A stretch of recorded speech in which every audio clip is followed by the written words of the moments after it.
Adani enterprises का demerger किन business के अलग से लिस्ट होने की उम्मीद है?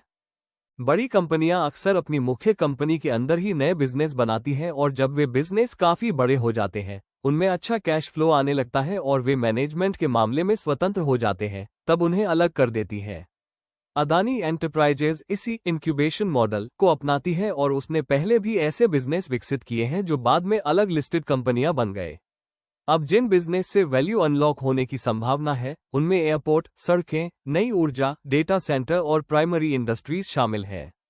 यह इसलिए महत्वपूर्ण हो गया है क्योंकि एईएल का 80% ईबीआईटीडीए अब इंफ्रास्ट्रक्चर और लंबे समय के कॉन्ट्रैक्ट वाले बिजनेस से आता है, जबकि 3 साल पहले ये 50% था।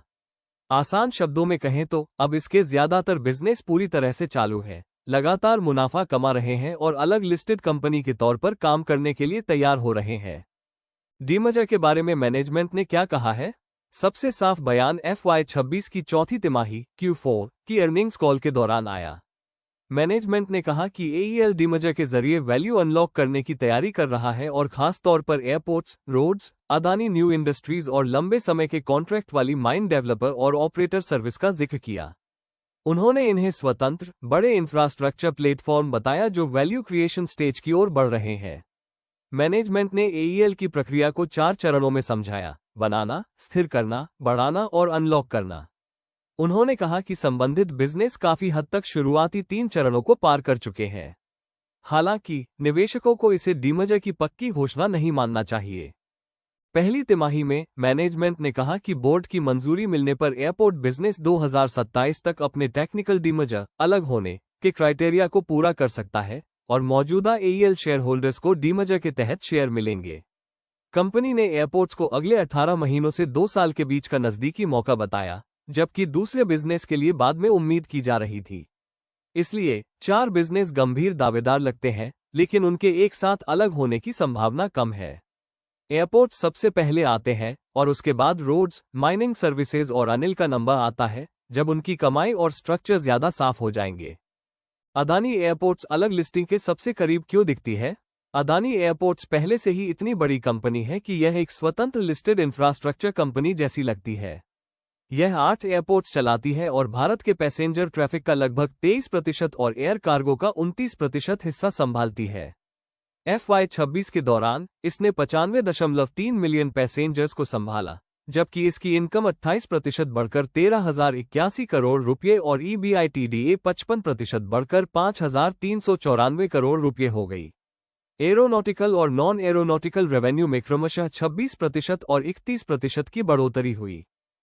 दूसरी तिमाही Q2 में मैनेजमेंट ने पहली बार एयरपोर्ट्स को एक अलग वर्टिकल के तौर पर पेश किया और इसकी मैनेजमेंट टीम को कमाई पर चर्चा में शामिल किया। ये प्लेटफॉर्म पहले से ही हर तिमाही 1,000 करोड़ रुपये से ज्यादा का ईबीआईटीडीए कमा रहा था। डीमर्जर अलग कंपनी बनने से पहले अलग रिपोर्टिंग और डेडिकेटेड मैनेजमेंट जरूरी कदम है। नवी मुंबई इंटरनेशनल एयरपोर्ट इस मामले को और मजबूत बनाता है। इसने 25 दिसंबर 2025 को काम करना शुरू किया और पोर्टफोलियो में एक अहम रेगुलेटरी एसेट जोड़ा। मैनेजमेंट ने कहा कि ऐसे एसेट से आमतौर पर 12 से 14% का रिटर्न मिलता है। ग्रुप ने एयरपोर्ट ग्राउंड हैंडलिंग और एडवर्टाइजिंग की क्षमताएं भी जोड़ी हैं, जिससे लैंडिंग चार्ज और पैसेंजर फीस के अलावा भी कमाई बढ़ रही है। चौथी तिमाही Q4 की कॉल के दौरान मैनेजमेंट ने कहा कि एयरपोर्ट टीम को उम्मीद है कि यह बिजनेस FY27 FY28 के आसपास तैयार हो जाएगा, जिसके बाद एईएल बोर्ड फैसला करेगा। यह एकमात्र ऐसा बिजनेस है जिसके लिए मैनेजमेंट ने तैयारी के समय के बारे में काफी साफ जानकारी दी है। इसलिए एयरपोर्ट्स अगला अलग से लिस्ट होने वाला अदानी ग्रुप का बिजनेस बनने का सबसे मजबूत दावेदार है। क्या प्रस्तावित एयरलाइन से एयरपोर्ट के डीमर्जर में मुश्किलें आ सकती हैं? हाल की खबरों के अनुसार अदानी ग्रुप एक एयरलाइन शुरू करने या किसी मौजूदा एयरलाइन में हिस्सेदारी खरीदने पर विचार कर रहा है, हालांकि अभी तक कोई अंतिम फैसला नहीं लिया गया है। ग्रुप का इस ओर झुकाव समझ में आता है क्योंकि उनके पास पहले से ही एयरपोर्ट, ग्राउंड हैंडलिंग ऑपरेशन, विज्ञापन से जुड़ी संपत्तियां और एयरपोर्ट से जुड़े कमर्शियल डेवलपमेंट मौजूद है। हालांकि इस योजना के सामने एक अहम रेगुलेटरी बाधा भी है। मिली जानकारी के मुताबिक अदानी ने सरकार से उस नियम में ढील देने का अनुरोध किया है जो कुछ एयरपोर्ट ऑपरेटरों को शेड्यूल्ड एयरलाइंस में हिस्सेदारी रखने से रोकता है। इसका मतलब है कि सीधे तौर पर एयरलाइन की मालिक बनने से पहले ग्रुप को मौजूदा नियमों में बदलाव या स्पष्टीकरण की जरूरत पड़ सकती है। इस पाबंदी का मकसद हितों के टकराव की संभावना को रोकना है। चूंकि दूसरी एयरलाइंस भी अदानी द्वारा चलाए जा रहे एयरपोर्ट्स का इस्तेमाल करती हैं, इसलिए वे सवाल उठा सकती हैं कि क्या अदानी की अपनी एयरलाइन को स्लॉट, गेट, ग्राउंड हैंडलिंग या एयरपोर्ट की दूसरी सुविधाओं के लिए बेहतर एक्सेस मिलेगा। इसलिए किसी भी एयरलाइन में निवेश के लिए कड़े सुरक्षा उपायों की जरूरत हो सकती है ताकि सभी एयरलाइंस के साथ समान व्यवहार सुनिश्चित किया जा सके। एयरपोर्ट और एयरलाइंस के फाइनेंशियल प्रोफाइल भी बहुत अलग होते हैं। एयरपोर्ट लंबे समय तक चलने वाले एसेट हैं जो कई एयरलाइंस से कमाई करते हैं, जबकि एयरलाइंस को फ्यूल की लागत, एयरक्राफ्ट का किराया, विदेशी मुद्रा में उतार चढ़ाव, किराए में कंपटीशन और कम मार्जिन जैसी चुनौतियों का सामना करना पड़ता है। एयरपोर्ट के डीमजे की मौजूदा कहानी regulated income, non aeronautical revenue में बढ़ोतरी और लंबे समय तक दिखने वाले कैश फ्लो पर आधारित है। इसे एयरलाइन के साथ जोड़ने से कमाई में ज्यादा उतार चढ़ाव आ सकता है और कैपिटल एलोकेशन को लेकर चिंताएं बढ़ सकती हैं। इसका अंतिम असर इस बात पर निर्भर करेगा कि एयरलाइन का स्ट्रक्चर कैसा है और क्या सरकार संबंधित पाबंदी में कोई बदलाव करती है। एईएल के शेयरधारकों के लिए सिर्फ एयरपोर्ट वाला प्लेटफॉर्म डीमर्जर का ज्यादा साफ सुथरा नतीजा होगा। कौन से बिजनेस लंबे समय तक एईएल के साथ बने रह सकते हैं? अदानी कॉन-एक्स के पास एक आकर्षक पाइपलाइन है, लेकिन यह अभी अपने ऑपरेशनल सफर की शुरुआती स्टेज में है। इसके पास 560 मेगावाट से ज्यादा की टाइड अप कैपेसिटी है, जिसमें हैदराबाद में 358 मेगावाट का हाइपरस्केल ऑर्डर भी शामिल है, लेकिन FY26 के आखिर तक 4 डेटा सेंटर्स में सिर्फ 55 मेगावाट से ज्यादा कैपेसिटी ही ऑपरेशनल थी। हैदराबाद वाले ऑर्डर को पूरा होने में लगभग 40 महीने लगने की उम्मीद है, जबकि यह प्लेटफॉर्म 2030 तक 2 गीगावाट का लक्ष्य लेकर चल रहा है।